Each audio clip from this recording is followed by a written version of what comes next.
Welcome to this presentation, which is part of the U.S. Department of Commerce's Commercial Law Development Program's Procurement Basics series. My name is Greg Giddens. I'm a retired U.S. federal employee with over 30 years experience in acquisition, and now I work to help others be successful in the world of acquisition and procurement. Okay. This program is on acquisition planning and covers the planning activities related to all aspects of the acquisition lifecycle. Understanding the acquisition lifecycle and how to plan across it will greatly increase your probability of success. This is the agenda we'll cover in our session on acquisition planning. We'll first start with a definition, and then we'll look at the overall process. And from that, we'll look at each one of the steps in the process and discuss the key planning factors contained within them, including performance management in the post-award environment. Here's the definition for acquisition planning. The first thing we should notice is the collective efforts of everyone responsible. Acquisition planning, much like acquisition itself, is a team sport. We need to bring in all the stakeholders, all the players, so that we can put together the comprehensive plan for meeting the organization's needs and make sure that we do that at a reasonable cost. It includes all aspects of the acquisition process, the whole life cycle of acquisition, including pre-award, solicitation and award, and the post-award activities. Here's a look at the overall acquisition process, beginning from pre-award, putting together the initial team, bringing in the people that are needed to make the acquisition successful, taking the time to look at the requirements to really understand what success looks like, engaging with the industry to do market research so that we have an idea of what potential solutions are out there that could actually solve the problem that we have. And then there are also acquisition strategy decisions that need to be made in the pre-award environment. Then we move to the solicitation and award phase of the process, where we complete the development of the solicitation, and then we actually issue the solicitation out, we tender that request, and then we evaluate those responses, those tenders that come back in. And as we evaluate them, then we select the one that is best to meet our needs. And then we award the contract. But it's not over at the award of the contract. That's when the post-award performance management begins, where we need to really make sure we have the same understanding of the performance metrics, their definition, how they will be measured, how they will be presented. And then, of course, we need to monitor and report on those metrics to ensure the program is successful. As we look to establish the team and the timeline, we need to think about the individuals and the organizations that need to be on the team. And as we do so, we need to think about what their role will be. It's critical that we make sure we involve all the key stakeholders in this process. One way to help us think about the roles of each one of the people involved, whether it's an individual or an organization, is a model called RACI. And it stands for responsible, accountable, consulted, and informed. This is a good way to look at our stakeholders and understand what their role and function will be. Are they responsible? Are they accountable? Are they consulted if a decision needs to be made? Or, for example, are they informed when a decision is made? Once we have the team defined, we need to look at the timeline of when we want the contract in place. Things that we need to consider about the timing of the contract award is how long we think it will take for industry to deliver the solution that we need. Once we have the date established for when we need the contract awarded, then we do a backward plan and set up a timeline that has each one of the steps in the process. But remember, don't be too optimistic. Things will usually take longer than planned. So when we lay out a plan, we want to make sure that it's realistic and not too aggressive. Defining our requirements is so key to the overall activity to make sure that in the end, we actually get a solution that will work for us. We need to start by understanding the problem we're trying to solve. We need to think about what does success look like. And as we do that, we need to engage with industry. We need to have discussions with industry early on. It's called market research, so that we understand really what is out in the market. It's rare that we'll need industry to develop something new and unique to meet our organization's needs. We need to understand what is available, what's currently out in the market. How close does it come to meeting our needs? Is it an 80% solution? Is it a 90% solution? Closing that gap will be expensive and will take time. Through this, we can relook at our requirement, our problem, and see if there's another way that we can think about it so that solutions that are already in the market become closer to meeting our needs. And we can understand the terms and conditions of the market. How does it operate? Where does the risk sit? What are the key issues that need to be considered? Many organizations find they don't have the internal expertise to do this type of analysis. And there are certainly companies that specialize in helping organizations work through this, and they do that in a way that is free of conflict and that they won't then go out and bid on that work when the tender goes out on the street. They really come in and work with the organization to help them define their requirements. During this time, you can also engage industry and get general pricing information, which will help you as you create a cost estimate. It's really important to release draft documents for industry. This gives them an opportunity to read through and identify areas that are clear to them, but perhaps not to your organization, and will also allow them to identify things that aren't clear to them, where when you read your own tender solicitation, you may believe that it's very clear. The more that we can have a common understanding in the solicitation document, the better the solutions that industry will provide.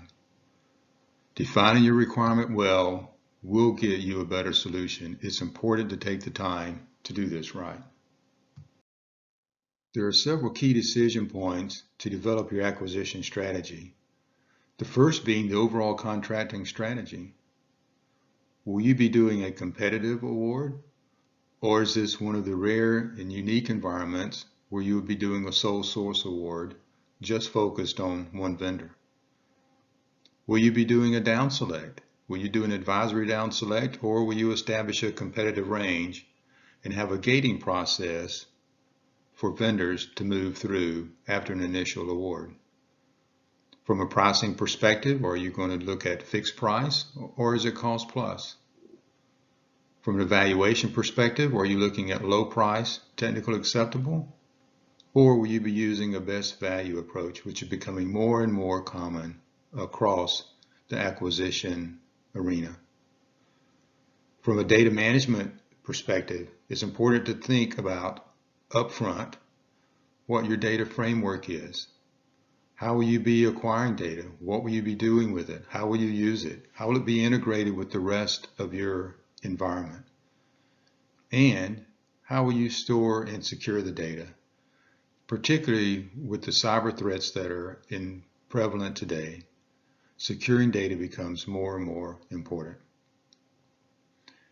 And then we have to think about the long term, the sustainment aspect. How will we make sure that the system is operational?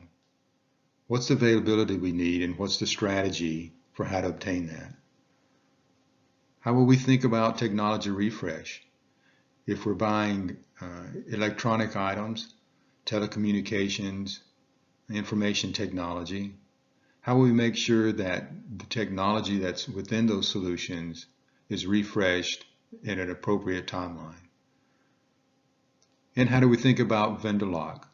Will we be in a situation post-award where we can't move away from the current vendor with ease? These are all strategies up front that need to be worked through as part of the planning process.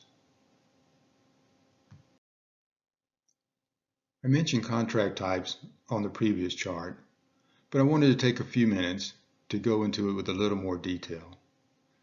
From contract types, one option is fixed price.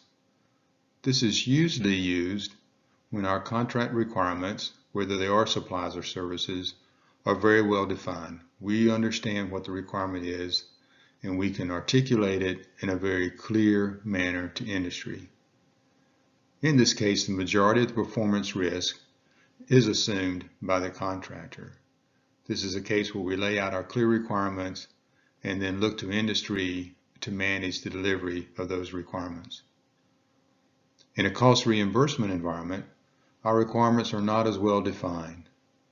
And in this environment, the contractor is not reimbursed for delivering against the requirements. They're reimbursed for their best efforts as they incur costs. This will have a limit on it based on the contract value and the terms, but the contractor is reimbursed for their best effort. And as this is the case, the majority of the risk is assumed by the government. Another type of contract is an indefinite delivery, indefinite quantity. This is where we don't have the firm requirements specifically regarding delivery, and we want to set up a contract over a long planning horizon. We may know the individual requirements, but we're not quite sure what the quantities will be and what the timing will be for the deliveries. So this vehicle, this type of contract, gives us flexibility in defining and ordering and receiving the supplies or the services. And in most cases, there is a minimum obligation when the contract is initially awarded. A similar type of contract is a requirements contract.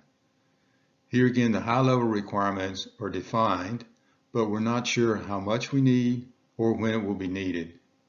In a requirements contract, the agreement sets forth that all the contract requirements will go to the selected vendor.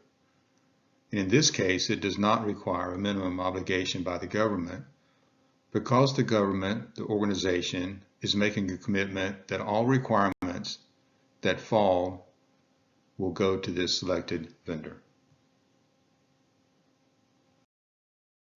Another key decision is whether we will use low price technically acceptable versus best value as a criteria for selection.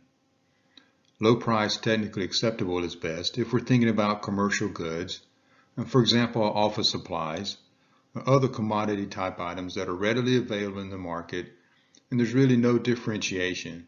There are no distinguishing features between differing solutions. It's best for goods and services if better has no real advantage. That if you look at the commodity item and they're all basically the same, LPTA is probably a good solution for you. But use it with caution. Use it when program risks are much less of a concern than price, because using LPTA will likely result in a race to the bottom in terms of price and technical solution. The solution you'll get back will be driven to the bottom to meet your bare minimum requirements.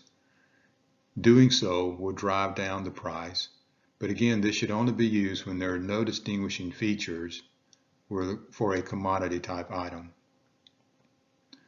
Best value is best for use for non-standard goods and services, where the solution is not necessarily that readily available and where there are some distinguishing features, where better can provide some benefit for the organization. Perhaps a better solution will allow your organization to be more productive.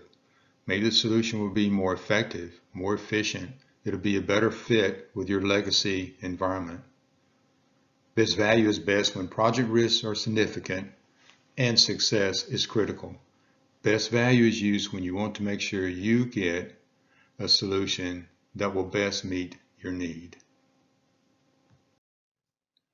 Once we have our requirements in place and we understand our acquisition and contracting strategies, we need to complete the development of the solicitation using either a statement of objectives, a statement of work, or a performance-based work statement. This is also a time to make sure that we have the funding to move forward. It's critical at this point before we solicit to make sure that funding is available. This is a great time to hold a pre-solicitation conference or some type of engagement with industry for an industry day or pre-proposal conference as a way to engage the marketplace, to engage industry, to make sure we have a common understanding of the requirement. We can also release draft solicitation documents and ask for questions and comments. This is a great way to get input from industry that we can take and use to improve our solicitation. Again, the focus is trying to make sure we have a common understanding of the requirement. At this time, we also need to establish our evaluation process and the criteria. This becomes critically important because it will guide how we will move through the process once we received the proposals back from industry. Once we've completed the development of our solicitation, it's time to issue it. We need to put out the solicitation and we need to publicize when we do that. In the U.S., we have a requirement to publicize every action over $25,000. This transparency is important. Once the tenders come back in, we need to evaluate them using our defined process with the specific team members who are trained. This becomes important because the process must be followed as we had defined it to ensure that we have integrity in the process. We need to document the ratings and the rationale. We need to build the case for why we're going to make the decision we're going to make. Then we need to make the decision and document it, documenting that selection based on the rationale, and then award the contract, then also publicize the award of the contract, naming the awardee and the contract value. There will certainly be things in the awardee's proposal that will be proprietary to them, but the name of the company and the contract value are key elements to be publicized, again, so that we have transparency throughout the process. Now that we've gone through the process to get to an award, the real work starts, because now it's time to manage the performance of the contract, the vendor, so that we get the solution that we need to solve our problem. We should hold a kickoff meeting within 30 days of the award. And at that meeting, we need to review quality assurance and performance plans. We need to understand how we're going to move forward in a way that allows us to have insight into the performance of the contract. We need to look at all the metrics and ensure that both the government and industry have a common understanding of what the metrics mean and how they will be measured. We need to make sure we're going to determine these metrics the same way, that we're going to look at them the same way, we're going to evaluate them the same way, that we're going to understand what goodness is in the same way. We need to establish counterparts between the government and industry from several different aspects, whether it's programmatic, technical, procurement. We want to make sure that each person on the team from government and industry knows who their counterparts are. As we go through this kickoff meeting, we can also establish and develop a business rhythm for reviewing program progress. Will we get together once a month, once a quarter? Will we have quick tag-up meetings once a week? This is the time to lay out that framework to set that rhythm up to ensure that we stay on top of the contract and its performance. And one thing we want to make sure we do is commit to each other to work to find and resolve issues early. Typically, issues and problems don't get better with age. The sooner that we can identify them, address them, and resolve them, the better our chance of success. Thank you for engaging in this webinar session focused on acquisition planning. I hope you have enjoyed sharing this program with me and that you have learned a few things as well. As with most efforts of any significance, you need to plan the work and work the plan. Implementation is important, but implementing the right plan is critical to success. And I, along with the U.S. Department of Commerce's Commercial Law Development Program, wish you every success.